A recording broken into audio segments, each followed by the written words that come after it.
Problem যেভাবে আমরা avoid করে যেতাম, মন্ত্রীদের মধ্যে এই ধরনের এক ধরনের প্রবণতা দেখা যাচ্ছে যে তারা প্রবলেম অ্যাভয়েড করছে। বিদ্যুৎ জ্বালানি ও খনিজ সম্পদ মন্ত্রী বলেছিলেন যে কোনো জ্বালানি সংকট নেই এবং সবাই যারা তেল সংগ্রহ করতে যাচ্ছে তারা যথাযথভাবে তাদের সেবাটি তারা সেবা স্থান থেকে পাচ্ছে। কিন্তু মাননীয় স্পিকার, আমরা দেখতে পাচ্ছি গ্র্যাজুয়ালি পাম্পগুলো বন্ধ হয়ে যাচ্ছে।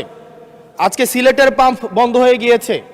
আমরা দেখছি যে রাস্তাতে লাইনের গাড়ির দীর্ঘ সারি এবং আমরা বারবার করে দেখতে পাচ্ছি যে সবাই প্রত্যাশিত সেবা পাচ্ছে না।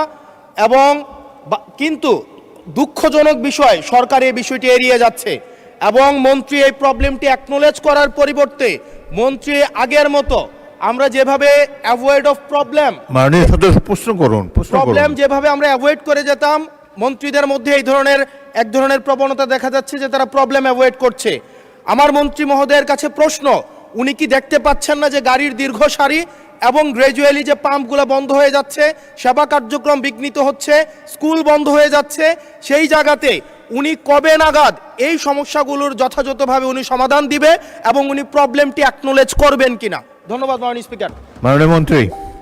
স্পিকার, আমরা প্রতিটি পাম্পে যে পরিমাণ তেল প্রতিদিন দেওয়ার কথা সেই পরিমাণ তেল আমাদের পাম্পগুলোতে সাপ্লাই করা হচ্ছে, কিন্তু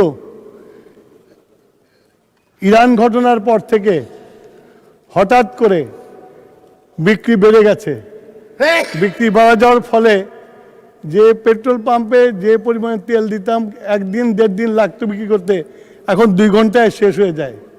সেই জন্য আপনার মানুষের যে প্যানিক বাইংটা শুরু হয়েছে, লাইন দেখা যায় কিন্তু পেট্রোল সাপ্লাই হয় না, এটা ঠিক না। পেট্রোল প্রতিদিন সাপ্লাই করা হয়।